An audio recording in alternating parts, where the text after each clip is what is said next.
Opening sandwiches, folks. John would like us to get to our opening sandwiches.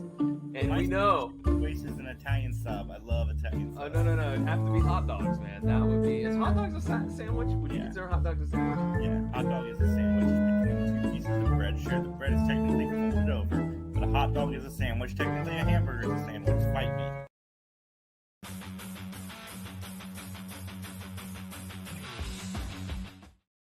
Yeah, our Matlock podcast has evolved into many different things, from from board game stupidity to hot dogs being sandwiches. What I liked was a precocious background music that was going on with it too. I felt like I was on Arrested Development. That's the first time I've seen the reel. Actually, I didn't get a chance to watch it yet until just now. Yeah, Justin puts a lot of time into those things. Yeah, they look slick. They look really slick. Like, yeah. How you doing, man? You watching anything good this week? Actually, yeah. Last night I was having some trouble going to sleep, so last night I was like, I'm gonna see what's on Amazon Prime, and I saw this Indian action movie that came out in January called Patan, and it's basically like the Mission Impossible movies, John Wick, and a Marvel movie mixed in, but done with like that Hindu flair. So it's like 2.5 hours long, but the action sequences are like insane. Everything is so melodramatic and has a dance number at the end. So it's like I really kind of dug it. Like, it's not as good as RRR, but I really dug it. It was a cool 2.5 hour thing that held my attention. I need to watch RRR. I finally sat down and watched Ju-on, the series on Netflix, or at least I started it. I'm really liking that. I tried, folks. I tried the English dub, but it is so awful when the acting that's coming from the dub doesn't match the acting from the actress. No, yeah, I always go with whatever, either the Hindu or I forget the other language dub that was offered for RRR. But like, because the thing is too, they'll mix in this movie I watched, like they mix in English phrases anyways in their regular dialogue. So it's just, they go in and out of the language. So yeah, always go with subtitles. Like, reading helps. Reading is your friend. It does. It sucks you in more to the movie because you have to pay attention. Like, there's no half-assing it. You're in.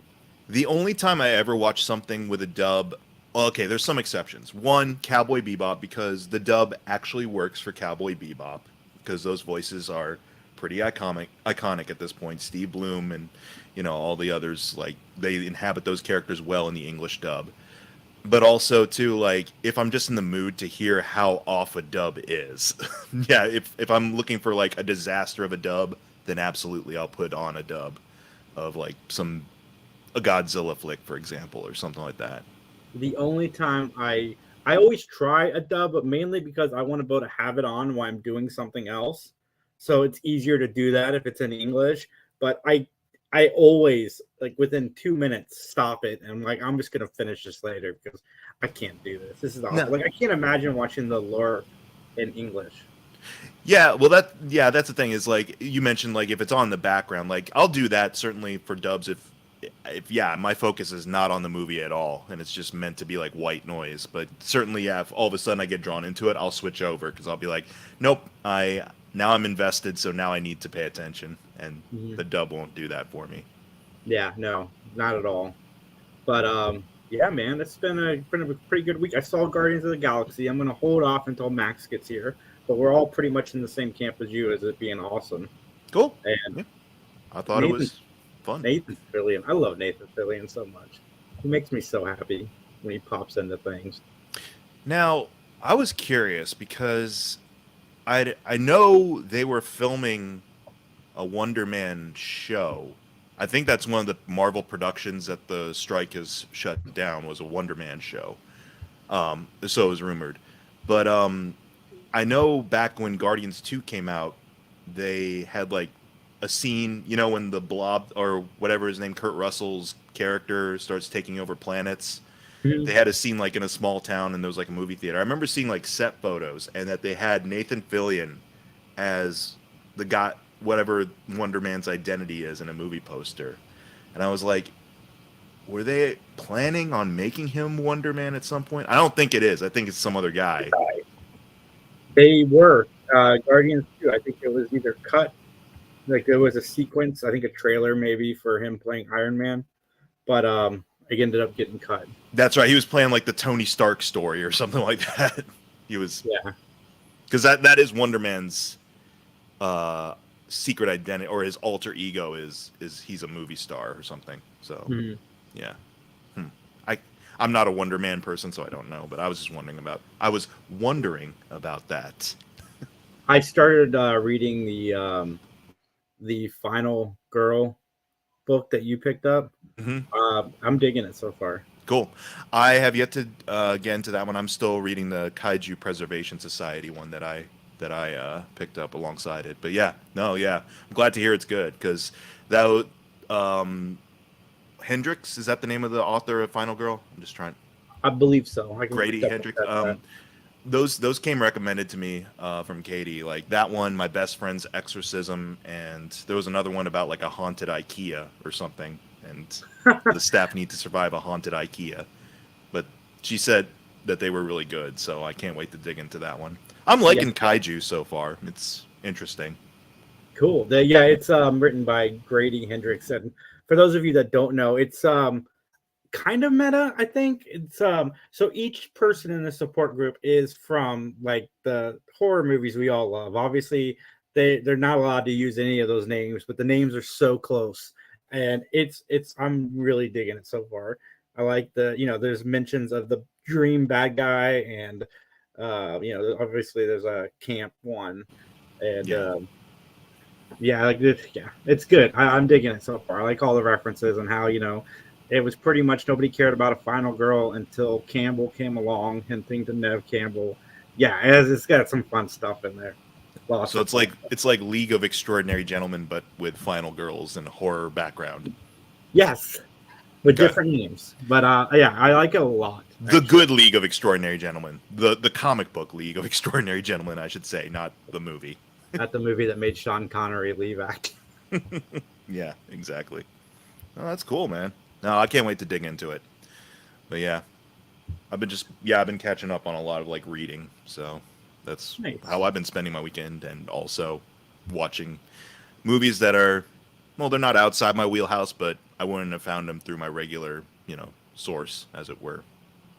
Just seeing what's available. It's fun to do that. That's why I like being a guest on other podcasts, because sometimes it forces me to watch movies I wouldn't normally watch. Oh, you mean like you're doing the horror thing? So are you exposing yourself to a lot more horror stuff now? I mean, I know you're already a horror guy, but like stuff that you wouldn't typically like seek out for yourself in terms of like specific genres and stuff. Yeah, man. I watched. I don't know if we talked about this last week, but I watched Creep 1 and 2 on Netflix, which I highly recommend to you, because I think you'll enjoy them. They're about an hour and 20 minutes long, but they're pretty solid. The acting, all the dialogue, at least in the first one, is all improv.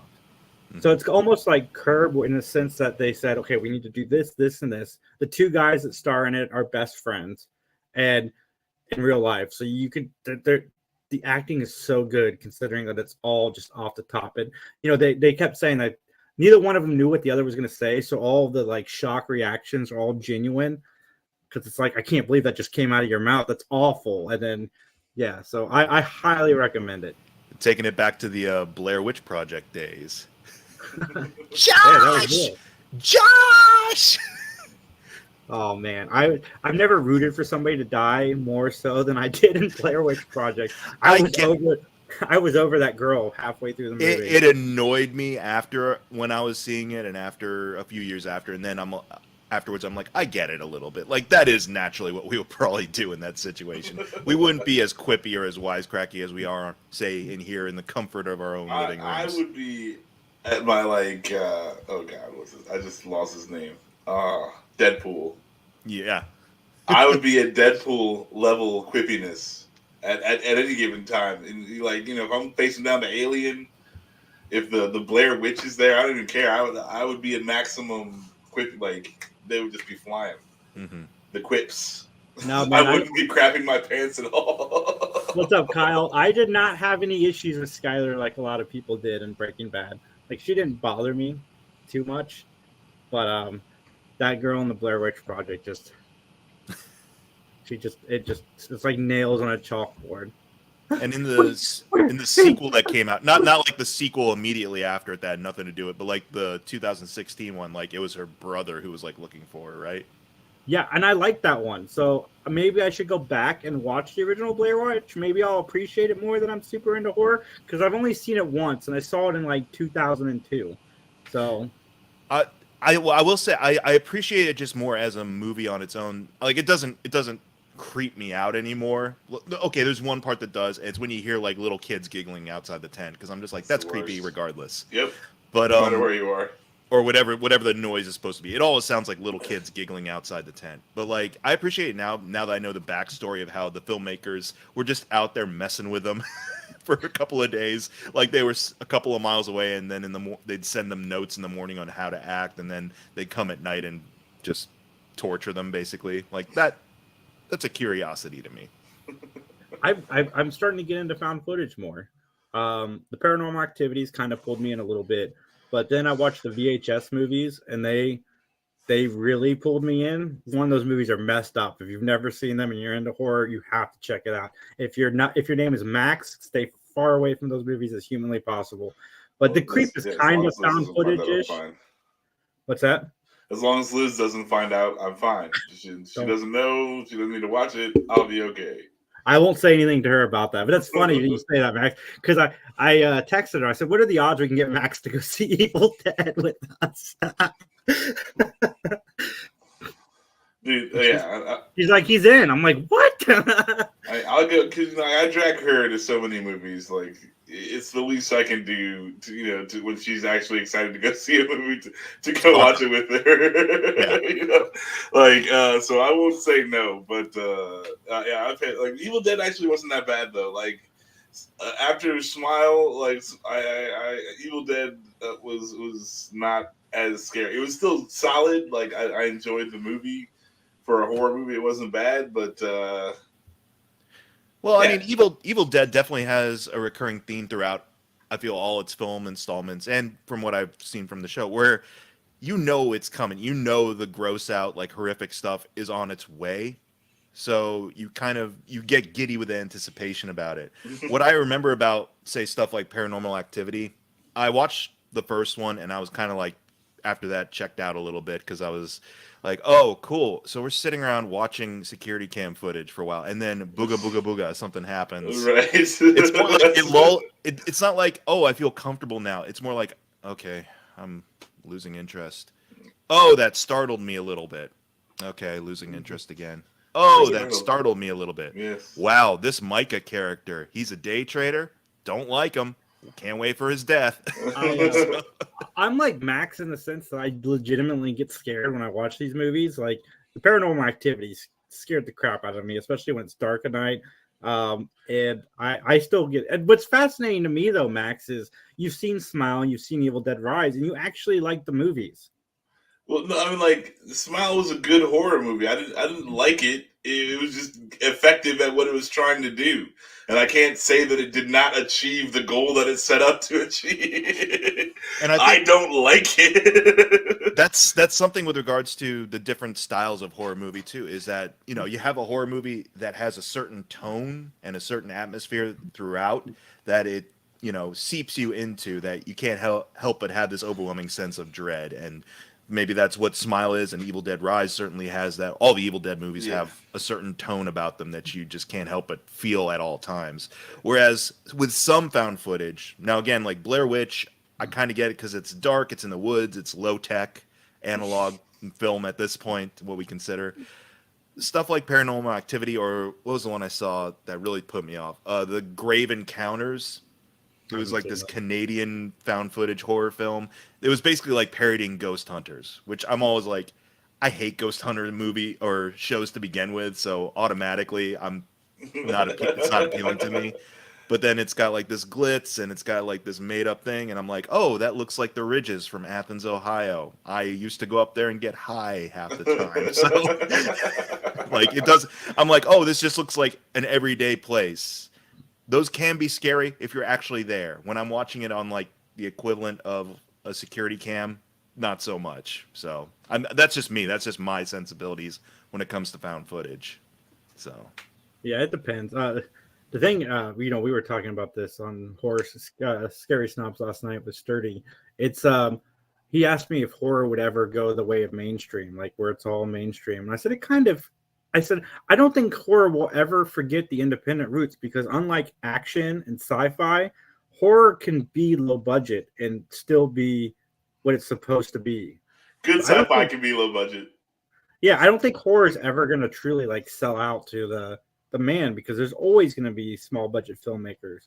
I mean, maybe not sell out into the point that it's going to be like, But I mean, hasn't it already? normalized, so to speak, with regards to bloated budgets and things. But I mean, Blumhouse is essentially if we had to pick an equivalent for mainstream, I'd say Blumhouse is the closest, because they'll just, slap their name on anything. That's why I like Blumhouse.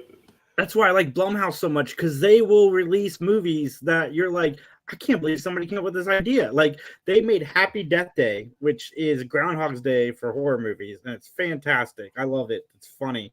And then they made Halloween, the new Halloween movies. Like, they're so different from each other. That's one of the things I respect about that studio, is they are not afraid to try new things. Like, there is a serial killer movie. Whatever. They're just cranking out material for the eventual Blumhouse freaking streaming service. Oh, Blumhouse streaming service. They kind of already have. Yeah, they kind of already made do anything. that. Like, isn't a fair share of Shudder stuff Blumhouse productions or Blumhouse related? They're all over the place. They're on Netflix too, but they primarily go straight to Paramount Plus, I believe. Maybe it's Peacock. One of those two always gets their movies, but they made a movie where Vince Vaughn plays a serial killer, but it's Freaky Friday, so he changes bodies with a teenage cheerleader. I saw something for that movie. It was so funny. It was ridiculously funny. It was almost like Rob Schneider's The Hot Chick, but only funny. Oh my goodness. Yeah, and that's the thing. That's what I mean more when I say mainstream, is that Blumhouse is the company that's churning out so much content at this point in horror related kind of focus that you're going to get a lot of diamonds, but then you're also going to get like an Unfriended or something, which is basically the movie equivalent of what we're doing right now. Except, I like Unfriended. Okay. Of course you did, Jason. To each their own. It did not resonate with me at all. I like of course you Unfriended, did. and I like The Host. The Host Host? is similar. It's on Shudder. Is that the Korean? No, The Host was a seance they did online, which I would never do on this call. There's that's the other thing too. There's too many movies with the same title. There's The Host, which is that sea monster Korean film. There's that was actually pretty good. Based off that stupid Twilight author's book. Then I guess there's this one called The Host. It's like, but the Korean one was actually pretty good. I dug that one. I saw that. I guess another one who would be mainstreaming stuff, A24, because they're doing like they call it the thinker's horror, but some of the movies aren't that big on thinking. I watched Men. I watched that movie Men, and I'm like, what are you trying to say? I don't get it. This is too deep for me, I guess. Right? Yeah, it's like, whoa, guess. Bravo over my head. Bravo on the finale, though. I've never seen a man just become a Russian nesting doll. So, why? What was the point? Cool. Why not? Because you had never seen it. That's why. They must have typed that into Google and it wasn't there. They're like, dang it! Beetlejuice, we went from finding out about it to the casting, and it starts filming in just a few weeks. So we've got Jenna Ortega officially announced as Lydia's daughter, Justin Theroux in an undisclosed role, Monica Bellucci, Winona Ryder, Catherine O'Hara is back, William Dafoe is in Beetlejuice. Like, Willem? You mean Willem? Willem Dafoe. And then, of course, Michael Keaton. Like, this is a stacked cast already. I'm sorry. Every time he shows up in a movie, you always say William, and I'm always like, twin brother William Dafoe. He's Willem evil. Dafoe. Yeah, I'm excited for Beetlejuice too. Beetlejuice is great. Hopefully they capture some of that, again. And I mean, like Keaton's back, so let's do it. Let's see. I hope Tim Burton cares enough. Yeah, I just want everyone to be good. Maybe this is what gives him just a little bit more jolt to be like, let me put a little bit more effort into this one.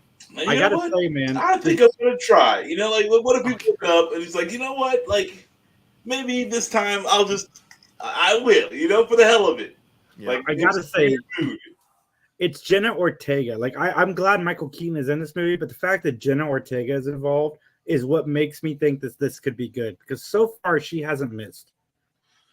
She's good. I could see her. I definitely can see a familial connection there if she's gonna be Lydia's daughter. Wednesday didn't grab me the way it grabbed everyone else. I'm not saying it's bad. I'm just for some reason I don't really dig it. But yeah, Jenna Ortega is fine. I really like her as an actress. What I'd be curious though is it going to be like certain actors are going to be taking over certain roles from the first movie, because let's say certain other actors are, not the greatest people in the world to have around kids. I think, or is it going to be like, oh, you know what? You want to see a live action version of that tap dancing spider that was Beetlejuice's neighbor? Let's dig that out. Willem Dafoe, he's going to be the hairy cowboy critter. I wonder if they're going to channel some of the animated series in this show. Probably not. Geeks probably fell off a cliff somewhere. What if the movie just goes animated? Like they incorporate the animated universe into this, with the movie. They're like, oh, what? That show was I love that show. It was great. It was an awesome show. Yeah, for sure. And I think that would actually be really cool if they somehow did incorporate it and be like, yeah, it all happened. What's up, Sturdy? Hey, what's up? Justin and I went on the My 5 Cents podcast, and we're sitting there. They're asking us about ourselves. We're like, "Is Max coming?" And we said, "I don't know." And they're like, "You said that like it's you guys say that a lot." And I'm like, "Well, Max is he's a stoner and he's married, so Max tends to just not agree to things in case he forgets something that he's supposed to do with his wife." So he doesn't really commit. He just sometimes would just show up. So if I can be here, I'll be here. And you're like, so he might come. And I'm like, yeah, he might show up. Who knows? But honestly, isn't that the way of the world? He comes. Yeah. Oh, man. What's going on? I don't know. I gotta go check that out. Hold on. You guys can hear that through the... Okay, wow. I think it stopped, but it's fine. Well, just in case. Now this is turning into a found footage movie. Max is gonna be thrown through the door by a demon or something at this point. Anywho, I know the Guardians are going to come back. It'll happen eventually. But I want to know is how many of the actors from Guardians of the Galaxy are going to DC. Probably all of them. I expect to see all of them signing up for DC movies very, very soon. Maybe. I don't know. I mean, if they like working for Gunn, they like working for Gunn. I mean, he has that stable of people at this point that he is at one point or another worked into his movies. Like you said, Nathan Fillion earlier has worked with him since the early 2000s. So he always finds a way to bring Nathan in.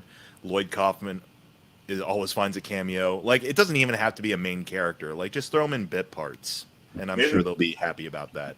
Nathan Fillion in Guardians 3 was nice. I really liked his character, and it was to a point too. I was like, okay, here we go, and it was just good. It was just good. I was like, all right, you got me again.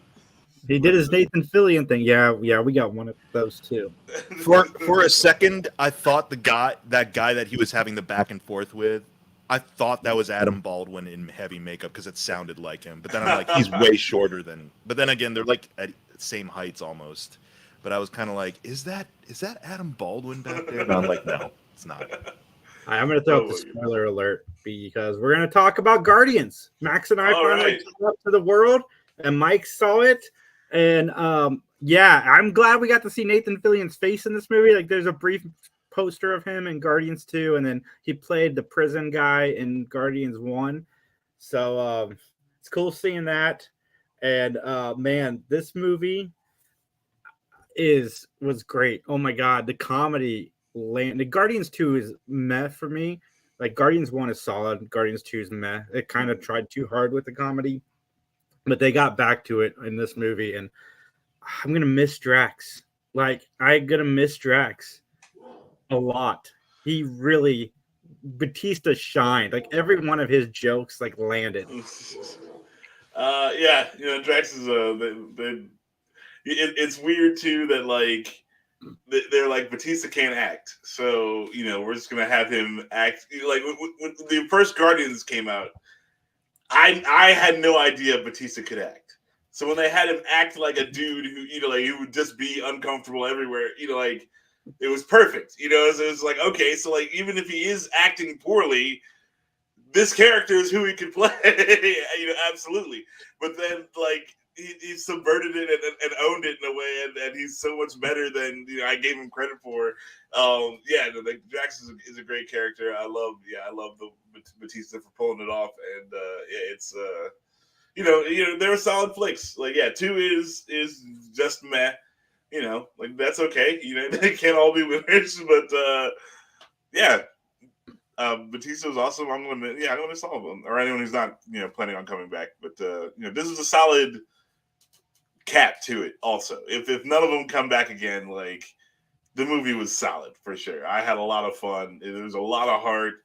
There is some hard to watch stuff in there. There's some like depicted animal cruelty. I'm sure no actual animals were harmed in the making of the film, but it's this villain is just really villainous. That's what I liked about this movie too.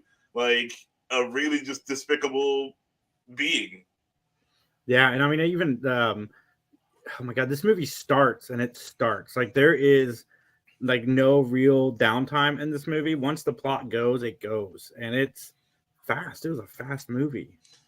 It felt long to me, but like there are certain moments that I'm kind of like that could have used a trim, perhaps. I will say, upon thinking about it a week later and things like that, there are certain things that I'm kind of like, and it mainly has to do with having to share continuity with other stuff outside of the movie itself, outside of the Guardians films themselves.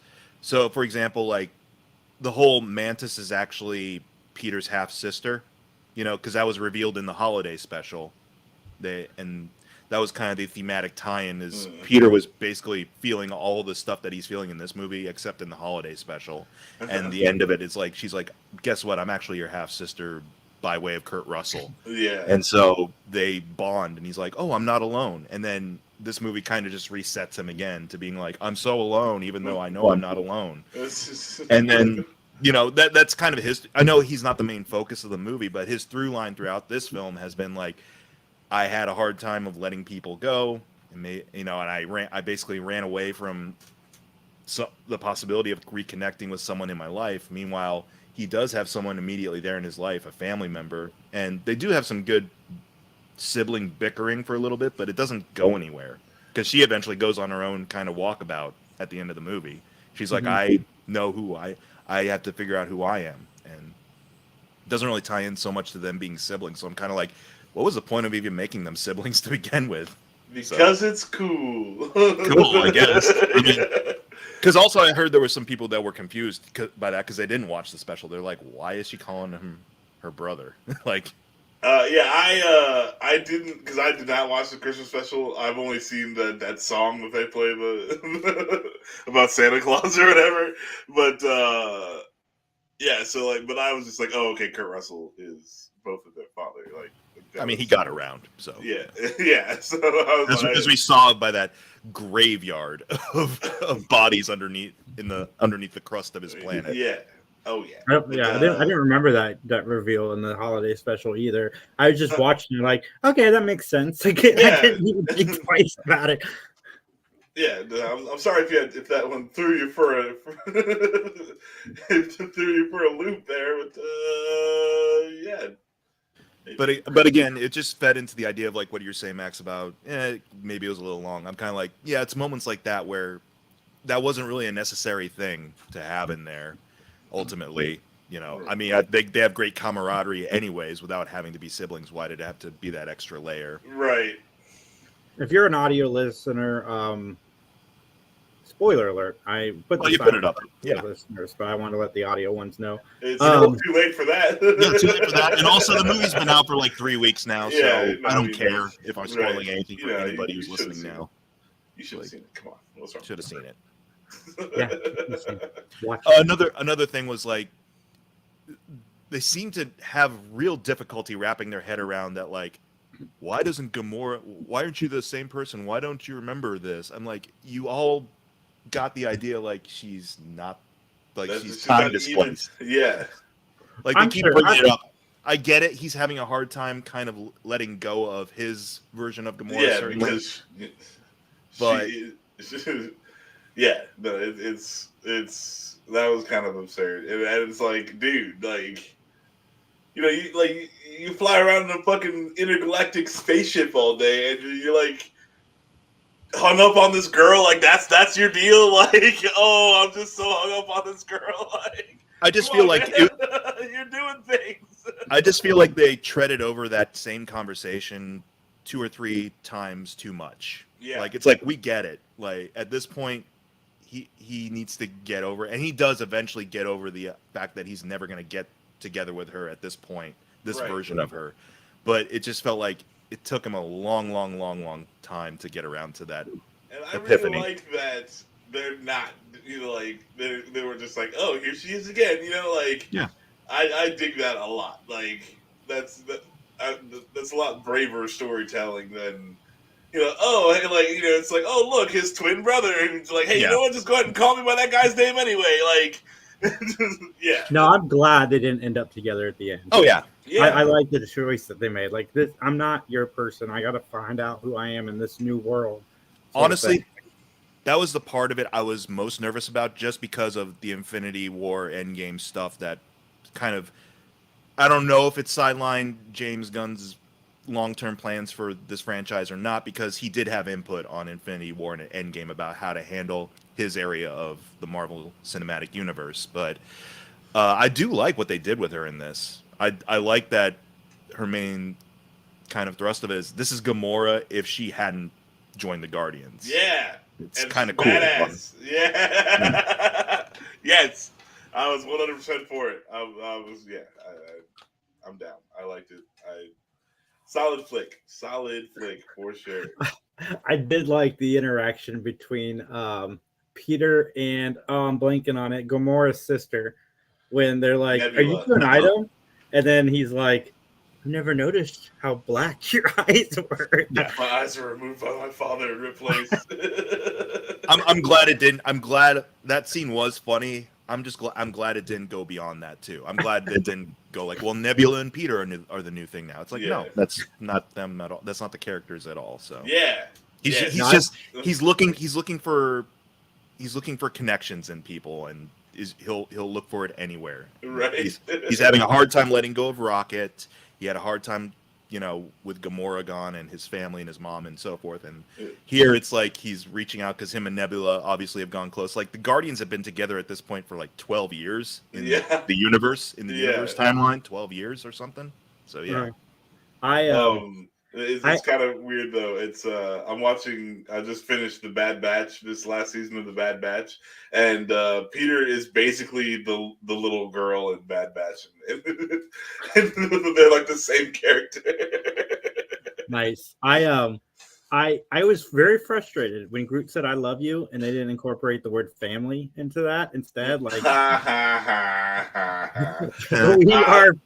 we are family. I would have laughed so hard in that. Yeah, that would have been good. That would have been a nice little touch. I'm amazed that when that scene actually apparently went over a lot of people's heads. Like, yeah, he didn't actually say different words. Like, this, we're being led into his world now. Like, we're part of the Guardians. We're part of this family now. Right. We can understand him, because that was a cool thing they did with Gamora too. Was she didn't understand anything he was saying, and then by the very end, she picked up on it. And I kind of like that idea. you guys are making this up. He's not saying anything. Yeah, that was fun. Yeah, she was pretty much the audience, like the people out of the Yeah. know for Groot. She's like, come on. and You guys- and that was cool too, because like everyone is back to square one. It's like, okay, like Rocket, and it's interesting too because you always at first they made it seem like Rocket being a raccoon could speak tree, and that makes sense, and yeah, like you learn like okay, like once you're in, you understand what the meaning of his words, and but yeah, like that was a really classy touch. I dug it too. You know what I like about that too is that they didn't over-explain that either. Like it wasn't a necessary like exposition dump of being like, well, you have to spend a certain amount of time around a Groot in order to understand. It's just like Right. you just intuitively know because that's what these films have been about is the camaraderie and the familial connections that these people make with each other. That's the point that they get to understand each other, and then eventually that literally translates. So. Oh, layers! It's got layers, ladies and gentlemen. Can I say I loved Rocket's journey in this too. I do Oh, like that it man. was Rocket centric. Yeah, for sure. very good storytelling. I don't know if it's just like I read online how like awful the animal scenes were, and they were very awful, but they weren't near as bad as the articles I read online about it or the rants on Facebook that I read about it. It's more the implied stuff. I think because you don't see like full, at least a lot of full on gore. There is gory stuff, but thankfully a lot of it's reserved for the end with the character who deserves to be gored. Yes. Like when his face peels off, absolutely. Like I'm like, sure, let's see what horrible stuff Rocket did to this dude's face. But like when it comes to the animal cruelty, like it's more the implication. It's more the implications. Yeah. Implication. The implication. Because you see it off screen, and what you see is everyone's reaction to it. Like Mantis is on the verge of crying. Peter is like holding back tears watching that footage of. Oh yeah, and then and Nebula's like, "Wow, like I thought I had it bad." Yeah. And like 2 scenes ago, she's like, "My eyes were removed by my father." Like, When Nebula is basically like astounded that there can be worse things to endure, like yeah, like a word. And yeah, go ahead, Jason. Sorry. No, go ahead. Mine's towards the end of my comments, so go ahead. Okay. I liked the brief time we spent with the relationships with his friends, with Teeths and with what's the other, Floor and Lila. Like, yes. I like that friendship, even though we only got glimpses of it in his, afterlife flashback, whatever that is. Mhm. But it worked, and it was cute, and so it made it all the more devastating when stuff happens. Baby raccoons at the end. And he's finally cool with being called a raccoon, so I'm down with that. I thought Rocket was a goner. I really did. Yeah. I thought we were building up to the end of Rocket, and even until the final moment where he's not, I thought it was going to happen. Yeah, no, it's like the stakes were. You felt everything, and it's like why it was great motivation for everyone. Why are they trying so hard? And it's like, yeah, this one had a weight to it that the first one had heart, but in a different way. And this one, yeah, it really, like you really felt that everyone's dire need to save Rocket, and then like that Rocket might like actually go. Just like the tone of the movie the whole time lets you think that it could end poorly. Definitely going into the movie, all the marketing that I'd seen for it and everything that everyone was telling me about it beforehand, like I definitely went into it with that feeling of like he's gonna go in the end. But as soon as I realized like the whole plot revolves around saving his life, that's when I was like, oh, it's not gonna be him. It'll be someone else, perhaps. Because I was like, they're not gonna. I just had this feeling like they're not gonna lord Rocket's death over 2/3 of the movie, and then all of a sudden just do him at the end when he's been miraculously brought back by his friends. Because his whole journey, I felt at that point, was about like, these are the lengths these people are gonna go for me that to save my life.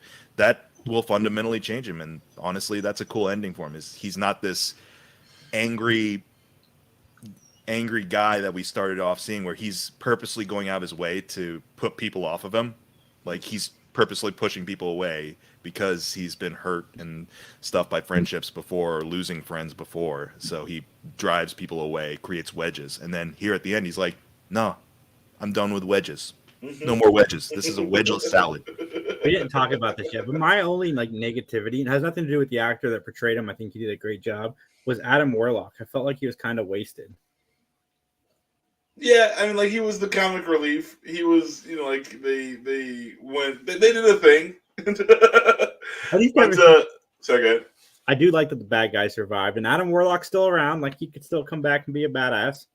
Yeah, and like I like to think that like if the next time we see Adam Warlock, or if they decide to give him his own movie or whatever, he could actually be a serious character. Like turning from this, like this experience is what like makes him grow up, emotionally, and he could stop being comic relief if they wanted to do that, or he could still be like dumb guy. Like that would be fine, but. I thought it was okay. Like I mean, like yeah, they obviously they could have given him a little more going on upstairs, but it was fine. Like it was fine for. Well, I mean, he was basically New Rocket to some degree in that he was created, inadvertently by this guy. By the main villain, just through osmosis because he created the golden people or whatever. The sovereign, yeah. So. Like he was basically a new being and was trying to figure out his place in the world and stuff, and was only getting information from one source, his mom, and then his mom dies. So yeah, you got a little bit of the Star-Lord thing going there. Did she die? She blew up on that planet. She's gone. I missed that. Yeah, I missed that. When not Krypton exploded, she was on that planet. People are saying like this is James Gunn's test footage for Superman. Basically, is the whole Adam Warlock thing. Let's see my god! How he'll handle the flying stuff. I didn't even know. Yeah, yeah. He totally stopped being comic relief now, for sure. I did dig the post-credit scene. I like the Kevin Bacon article at the front of the newspaper that Quill was reading at his breakfast table with his grandfather, and I did find it. I mean. Kudos to Disney and Marvel and them, because at the very end credits, it doesn't say Guardians will return. It just says Peter Quill will return. So I wonder if we'll see them. I mean, I'm sure we will see them again. Yeah, so because Batista said he doesn't want to do Drax anymore, right? For now, the Guardians being the team, whatever lineup that team is, will return. Yeah, because they already have Guardians B team. It's just like Avengers B team is being assembled right now, like. They've got Guardians B team, and they've got Guardians B and a half team with Stallone and all them like lined up whenever they're ready to go. So, I mean, yeah, it's whatever. I did think that Gunn used the side characters very well. I think Stallone was good, and they didn't overuse him. Like he did what he should have done. He wasn't like shoehorned in to be more in the movie because he went over well with Guardians too, but. This movie was fun. I knew we were going to see Rooker. I knew there would be a quick Rooker cameo somewhere because Rooker had just shown up on Nathan Fillion's show on TV, so it kind of hinted to the fact that they had recently worked together. And sure enough, there was a. I'm Mary Poppins, y'all. I like Rooker, Gunn, and Fillion's like relationship. I like their working relationship with each other. Yeah, and they're all like good at what they do, so I'm happy for it. Like give me two good actors and a good director, and I'll take it like any day of the week. Nathan's like, my relationship with Whedon didn't work out so well. I'm just gonna hang out with Gunn more. I did like the Rooker incorporation into it. My main thing just about that particular relationship between him and what's the name of the dude who got his fin? I don't even know. It's James Gunn's brother. I know. Oh, okay. Oh, Sean Gunn. Yeah, between him and Sean Gunn's character I feel like we didn't get enough of that in previous movies to really establish that he would be. I mean, he's the one who succeeds Yondu. That's Rooker's name. Right. He's the one who succeeds Yondu, gets his fin, learns how to use his arrow. But I never really felt that we got enough time seeing those two together, like because Yondu and Peter were always kind of like the father-son type of duo, or the mentor-mentee type of dynamic through the first two movies. So I always kind of felt like, I mean, I get why I was there. It worked, but I was kind of like, just wish I had a little bit more beforehand. Okay, then I don't know. I feel like they did a good enough job of like showing that guy's loyalty to Yondu to warrant. You know, like I kind of put all the extra story there. You know, it's like, okay, like Peter is Yondu's adopted son, but this guy is his number two. Yeah. You know. Well, that's also the thing with regards to these movies overall. Is that there's huge chunks of time that we don't spend with these characters where things just happen off screen. For example, the Star-Lord Gamora relationship, like, that's why I was kind of irritated that Gamora was done away with in Infinity War so easily, just because I liked the character and I was like, that sucks. Yeah. But I didn't hate that moment because, like, oh my god, her and Peter, no. It was more because, like, no, Gamora's awesome. How dare you just chuck her off a cliff like that? Gamora's a badass. Yeah. Well, because between Guardians Volume 2 and Infinity War, apparently they've had a whole relationship develop, and it's like, it was on the cusp of it at the end of the second movie, and all of a sudden, wow, they're suddenly there. I guess Gunn wanted to kill Gamora in Guardians 2. Mm. And Marvel said, hold off, we're going to kill her in the next We're going to kill her here instead. This is going to be the thing that Thanos uses to... I feel like that's just a Zoe Saldana thing too. It's like in the Star Trek movies, her and Spock, like, you see the beginning of their relationship in that first movie, then they're breaking up kind of sort of in the second one, or they're having fights in the second one, then all of a sudden the third one they've broken up and they're cool being friends. It's like, I never saw anything in this relationship that deep anyway, so yeah, it's fine. Stop doing that to Saldana characters. Let her have developed relationships with maybe people. that's in her contract. She's like, no, it can only be the surface of it. They can't get any deeper than that. I mean, there's stuff there, certainly in the Guardians movies. Like, you get the tension between Star-Lord and Gamora. It's just, again, between Volume 2 and Infinity War, the whole relationship has already been explored off-screen to the point that they're a romantic couple by the time Thanos does his thing.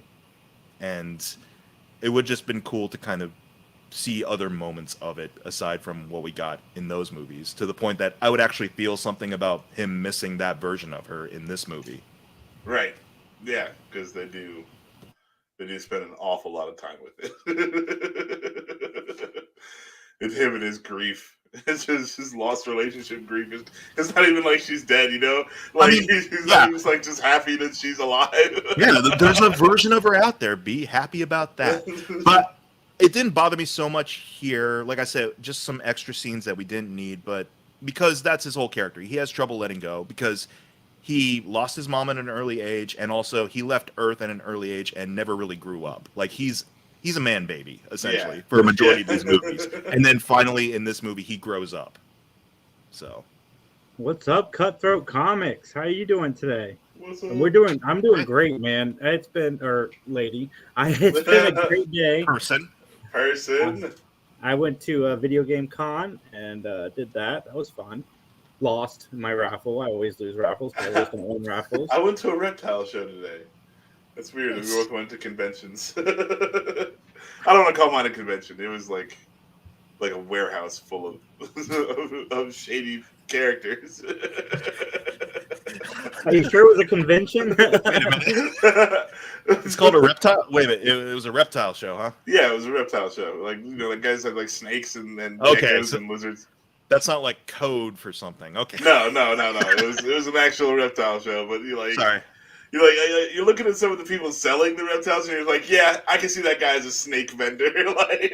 I rewatched Babylon a few weeks ago, and so I'm just reminded of when Tobey Maguire takes the producer and the other guy down into like the salt mines of California for like a reptile show, let's say, but it's definitely not that.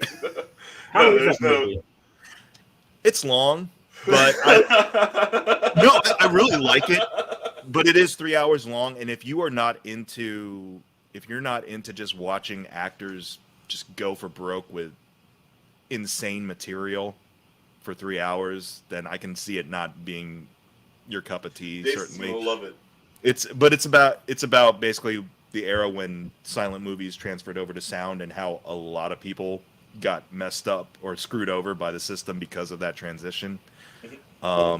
Whether it's historically accurate is way up for debate because there's some wild stuff that goes on in this movie. But I wouldn't be surprised if a lot of the stuff is accurate. I wanted to check it out, but then I heard it get like railed. It's a polarizing movie. Because I think I get it too, because I think it doesn't know whether it wants to celebrate movie making or whether it's a big old middle finger to the industry as a whole. Like, it kind of rides the line a little bit between we love the movies, sucks to make movies sometimes. Yes, Guardians is good. I would give Guardians a 4.5 out of 5. It's my favorite of the 3 Guardians movies. It's a bold statement to make because I've only seen it once. That might change, but I really walked out of the theater really loving that film. Yeah, I'd give it a 4. It is definitely solid and worth watching. I'm gonna have to go see it again with my sister, and I'm not sad about it. So yeah, no, it's definitely.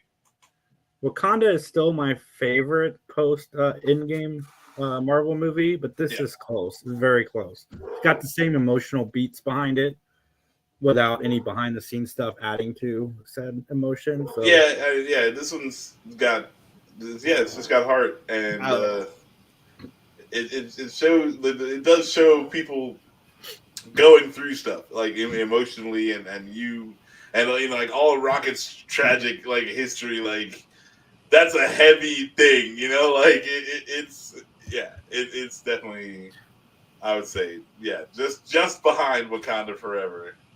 I actually want to ask both of you about that too, since enough time has passed. How your perception now of Wakanda Forever is a couple of months, or a great deal of time removed from seeing it originally. Like, do you still feel the same way? Is it still due to the fact of a lot of the behind the scenes stuff and the legacy of Chadwick, or you still get a lot of stuff out of it? That is a great question. I haven't watched it since my initial viewing of it, so I don't know if my feelings change. But as of now, in my memory banks, it still packs that punch for me.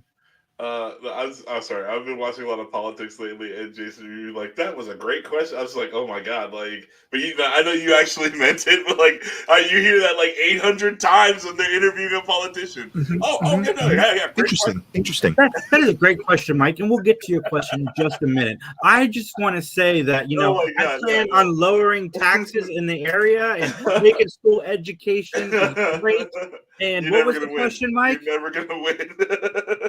Never going to answer the question, but I'm going to talk about everything. Hang on, because I know we're missing the Tucker face on screens a lot here today. Yes. God. All right. I'm sorry for that, but like you took me to a place where I was, But no, indeed, Mike. Great question. I watched this movie. I watched this movie on the plane when I was going on vacation. And like, so, I went from like the best watching scenario to like the worst watching scenario. And it did lose a degree of, I don't know what it is. That realness. There was a bit of like the Marvel kind of cheesiness. You can see some of the things. I don't like the Iron Man, the incorporation. Ironheart. Ironheart, right? Yeah. I was just not a fan of her at all. The buddy cop kind of scenes are a little bit much, but Angela Bassett still like brings it home. That just the scenes with her have so much weight and so much heart, and I loved Ciri's journey through the whole thing. So it did lose a little bit of the shine, but not much. Okay, I was just curious about, because that's the thing with a lot of these well, yeah, there are big blockbusters, big tentpole movies, but now more so than ever, they become huge kind of like cultural spectacles. Is how much of the appeal like stays with you, for how long after? Because I actually revisited what was it, No Way Home a while back, and I'm like, man, the pauses they take to reveal Andrew Garfield and Toby, those are awkward as hell if you don't have an audience with you. Like they're really weird. That's fair. I agree with you on that. And see, now that Max explained, his thoughts on Black Panther now, I think mine would still hold up strong because I liked Ironheart and I liked some of the buddy cop moments. So I think no, I did like. I'm not saying like the buddy cop moments take away. I just feel like they try, and it's just a little too much. You notice some stuff upon a rewatch. Yeah, more stuff. And it's just kind of ridiculous and kind of takes because like some of the movies have so much weight and so much heart. When you kind of do this other thing, it's you lose some of that, and you can like you can have some comedy to kind of like come up for fresh air through a long slog of stuff that like emotional stuff. But I just felt like they tried to run the gag just a little too long, and hey, the movie's still good. The movie's still good. It is just always a curiosity for me, especially when we know like one of the actors is no longer with us. Like I've thought about this in regards to like Dark Knight and Heath Ledger, Star Wars movies and Carrie Fisher, and her. I think about Rise of Skywalker and about like how they utilized her B-roll footage into that movie, and just makes my heart break because I'm like, you should have just left her alone, right?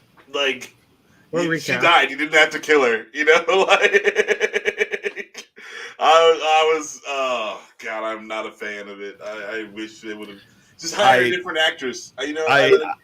That's where at that point I knew I was against you for a while on that, Max. I'm kind of like, I would have taken another actress over that, Yeah, and again, it's like you can't disrespect somebody who's no longer with us. You know what I'm saying? Like it's not like Carrie Fisher got snubbed. Like, I rewatched it recently and I was like, these conversations are really awkward, and it's because they have to cut around the fact that it's footage that already exists of her talking to somebody else for no thing that was what's going on right now. Yeah. Like your dogs agree with me, by the way. Yeah. Like they're all mourning Carrie Fisher right now. They're just like, oh, it was terrible what they did. Oh, sorry. I should learn to hit the mute button. But no, and the fact of Wakanda Forever, they did it right. But I'm still in the favor of recast the role. I think you're doing more of a service to the actors who passed when you keep the character or the legacy going. But there's an example of doing it well and doing it not so well. Yeah, with Star Wars and Black Panther. Yeah, with Wakanda Forever, you never see aside from like the mural or some stock photos and so forth. You never see like CGI Chadwick Boseman in a flashback. They went the right route with choosing who they chose to talk to, what's her name in the afterlife. Oh man, and dude, like it worked for the character and worked for the story. I like that what you're saying there, Jason, about like it's in service of the actor and the role that they inhabited. Just don't show them. Especially in the case of Carrie Fisher, like she was Leia for so many years, like killing her off when she's not even alive anymore to like finish her character off is doing more of a disservice than letting Carrie Fisher's legacy live on as Leia. I mean, look, like Meryl Streep said she would do it. Like, come on, man. Even at that point, just be like, it's basically everyone's passing notes between each other in that movie anyways. Like it could have just been off screen, like Leia. You have a little bit of audio from Carrie Fisher from before saying what's his name's name, Kylo's name, and then that's all you need to imply like, oh, she reached out through the Force. All right, Cutthroat Comics, you have a couple questions that I like. I'm going to go to this one first. Bring them on. I loved Dungeons and Dragons. Hasbro did a great job with that. Having that been said, 3 strikes and you're out. I'm sorry. Like the G.I. Joe movies, the second G.I. Joe movie isn't even a G.I. Joe movie. Snake Eyes, like I liked it the first time I saw it. I thought it was fine. But then once I got home and started thinking about the movie I just watched, it is not good. Like there's no reason Snake Eyes' character should be welcome into that village because he is not a good guy. Yeah, he was a dick. He is not at all. Like poor Storm Shadow. He's the one who got fucked, not Snake Eyes. Like, yep. It was a nice one and done action movie, and I was like, they can't build the G.I. Joe universe off of this. And I like that actor a lot. This infuriates me because they made a movie. It's called G.I. Joe Resolute. Go watch it. It's like anime G.I. Joe. It's called G.I. Joe Resolute. They made a good G.I. Joe movie. If they made it live action, it would be freaking awesome. I mean, they've got my money. It's already there. Just take it. I 3 strikes you're out. I'm full of shit. Like if they make another G.I. Joe movie, I'm probably gonna go see it. I haven't even seen the Snake Eyes movie. We do nerd news on here. We have to watch these things. No, I refuse. I saw the trailer for this one and I was like, no, this is awful. I've all of the G.I. Joe movies I liked in the moment of watching them on the big screen, but as soon as I left the theater, Max, it all fell apart. Like I started to think about it, how awful it was. The Nile, episode 1. We all had it. We've all had it. No, it didn't happen to me. I knew there was trash when I was watching it. You did not. That is a lie. Oh, bullshit. No, when they get into the robot suit, and they're like, oh, now you can run around and you're... I'm talking Phantom Menace. I'm talking Phantom Menace. Get out of here. Channing Tatum, get out of here. You liked the prequels, right, Max, when you saw them?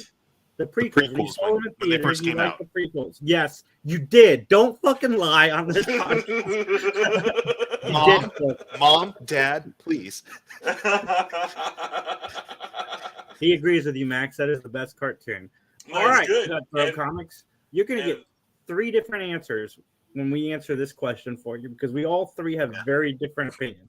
I like Star Wars more since Disney took over because Rogue One is my favorite Star Wars movie. I liked Rise of Skywalker, but not as a Star Wars movie. I liked it as a Tomb Raider movie. I really liked Force Awakens. It's unfortunate that it all fell apart afterwards. I liked the shows. I liked The Mandalorian, and I liked Obi-Wan. So I'm enjoying. How? I'm enjoying most of Star Wars out. And then Max is going to come. He likes some of it. He hates some of it. But Max... Well, fuck you. How do you get to just say what I'm going to say? No. Apparently, I don't even need to go. Jason just said it. Like, that's fine. What the fuck ever.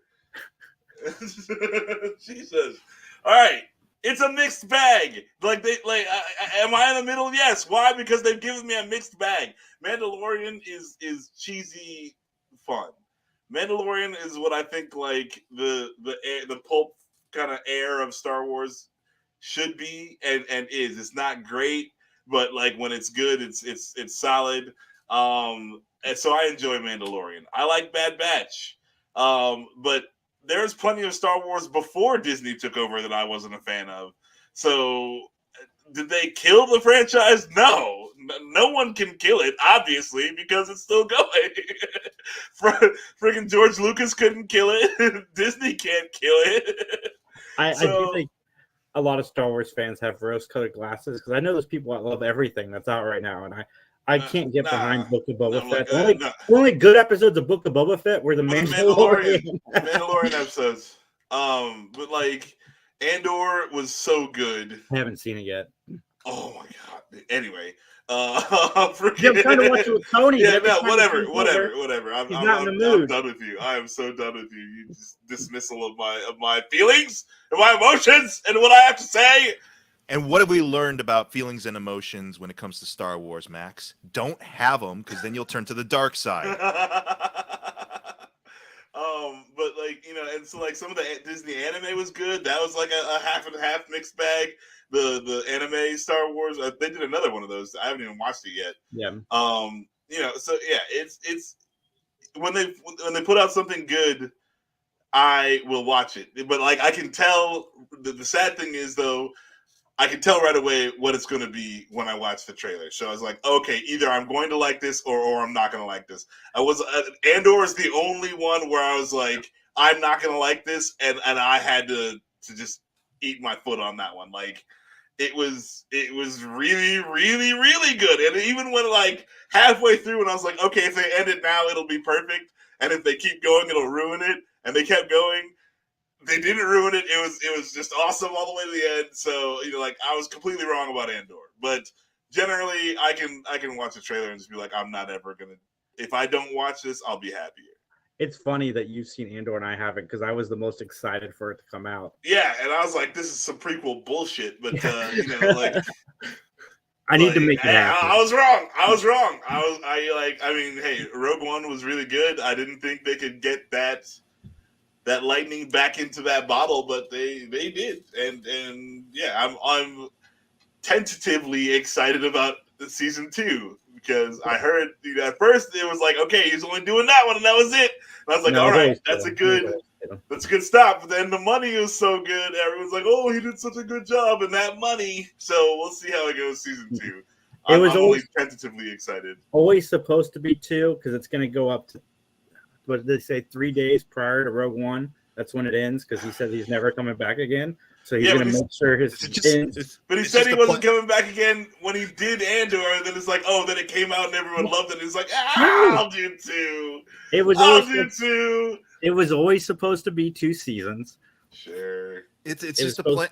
It's just a plan now that they're gonna have the timeline set up that you're just gonna marathon Star Wars in real time, 3 days before the movie. Like they're literally going to build us those chairs from WALL-E. We're going to be stuck in chairs, being force-fed stuff all aboard this big cruise ship that took off from Earth because we wasted the planet. I'm down. Let's go. Give me my hoverbed chair. You all know what I'll say about Star Wars. It's fine. Legitimately, when Force Awakens came out, I was curious and a little interested and excited about where to go, and then I heard that they didn't have a plan for where these movies were going to go, and I was like, oh, okay. Last Jedi brought up some interesting ideas, had a little bit of a wobbly execution of those ideas, but I liked where it was going, where it was like, we're going to wrap up the trilogy in the second installment. Figure it out for yourselves. And then came out Rise of Skywalker, which is like, forget that last one, go back to the first one, which we, again, still didn't know what we're doing, but we'll try to make it work here. It was a mess. Carrie Fisher is awkwardly spliced in there. Mandalorian, I thought, was just okay overall. Book of Boba Fett had, again, interesting ideas, but a wobbly execution, but whatever. And now I'm just like, absence makes the heart grow fonder. And I kind of wish this franchise would take a break for a while, but I know it won't because money. Because we got theme parks we need to populate. So. Yep.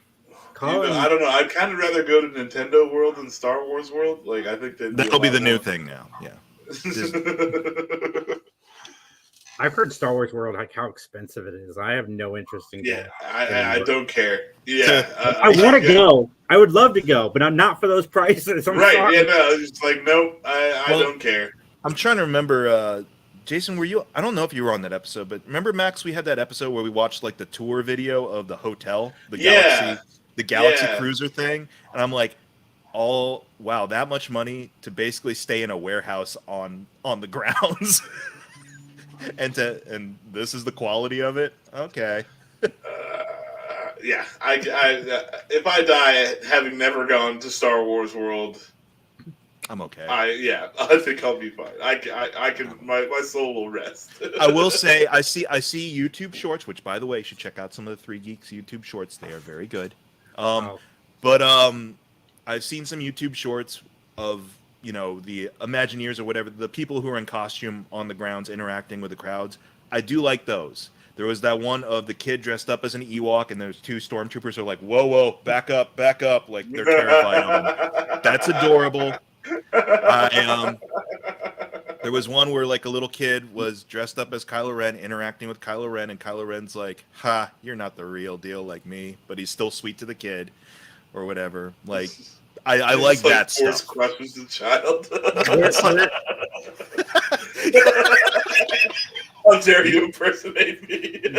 we are about to wrap up in Cutthroat Comics. I don't know if you realize like how big of a rant you're about to get, but I'm going to pull this comment up on the screen.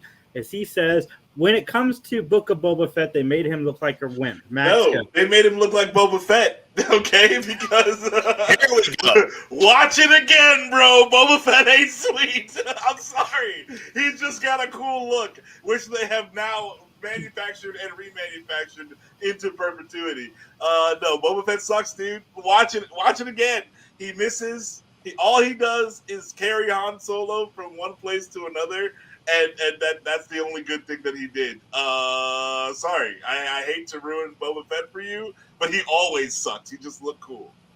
Great action figure. Yes. Great So proto cool. Mandalorian.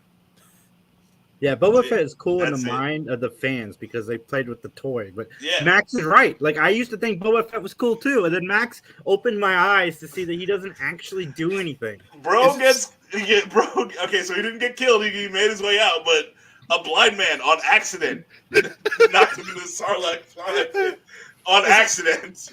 Okay, so not gonna bury the lead here. Return of the Jedi is my favorite Star Wars movie because it came out a couple of weeks after I was born, so I'm cool with that. But I grew up watching that movie a lot, and it wasn't until probably the mid '90s, about time like prequel talk was coming out, and I was getting into like Dark Horse comics and Star Wars material that I realized that character had a name, and it was Boba Fett. I'd never even heard it. I thought Han Solo was saying some weird thing in Return of the Boba Fett. Like I didn't understand that was the character's name. So I didn't even know that faceless character who went out like a punk at the pit had a name until the mid '90s, and then I'm like, oh. Okay. And then I found, and then a lot of other wheels started turning because I'm like, I remembered E.T., where Elliot is showing all his Star Wars action figures to E.T., and this one's Boba Fett. I didn't even put two and two together there. I'm like, what the hell's a Boba Fett? Daddy, what does Boba Fett mean? My dad didn't care. He's like, my dad didn't care. He's like, you and me, we got to watch Young Frankenstein for like the 50th time. I'm like, bring it on. I'm all for that. The mystery of Boba Fett remains. Oh, that's great. Oh no, Boba Fett sucks, dude. He always sucks. Like it's just that's a misconception. That's a Mandela effect that happened to you. He's the Berenstein Bears of Star Wars. Yes, absolutely. They've spent literally 40 years trying to make Boba Fett sweet, and he's just not. He's just not. You know what, Cutthroat Comics? That's why we like doing this show, because we're all very different in our opinions of stuff. And it's not an opinion; it's a fact. Boba Fett sucks. Boba Fett sucks. Yeah, Boba Fett doesn't do anything.